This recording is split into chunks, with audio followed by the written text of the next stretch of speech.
Hello guys, my name is Mathur and welcome to my channel. This is the third tutorial in the series of tutorials on Unix shell programming. Now in this tutorial we're going to check out two really important commands. The first command is the cal command and it is used to view the calendar.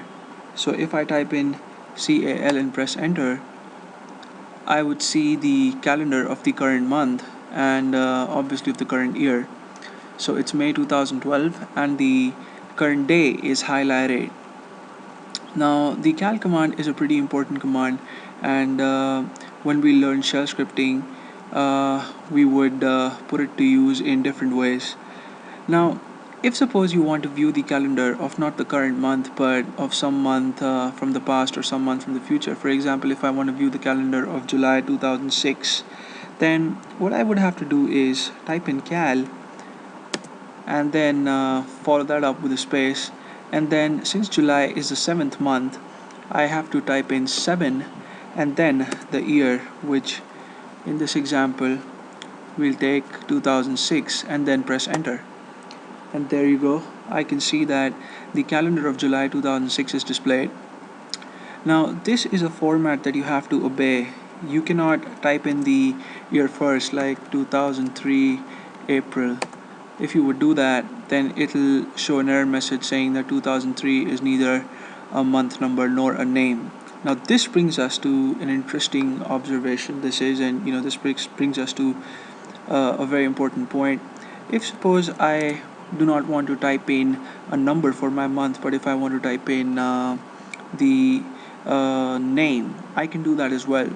But I don't even have to type in the full name. For example, if I want to view the calendar of February 2033, then I can just type in FEB, and that would be taken as February and then the year 2033, and then press enter, and I can see the calendar of 2033 February. Okay, it's not a leap year, it cannot be. So that was enough about cal command. The next command that we're going to check out is the date command.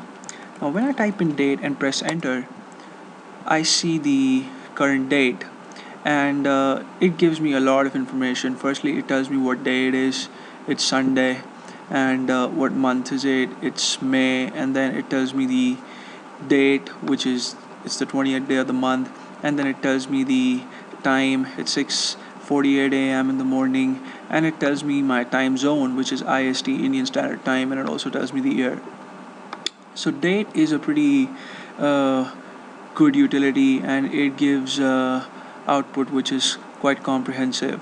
But what if you want to view the date in a custom format, not in the format in which it is being displayed currently, but in your own format?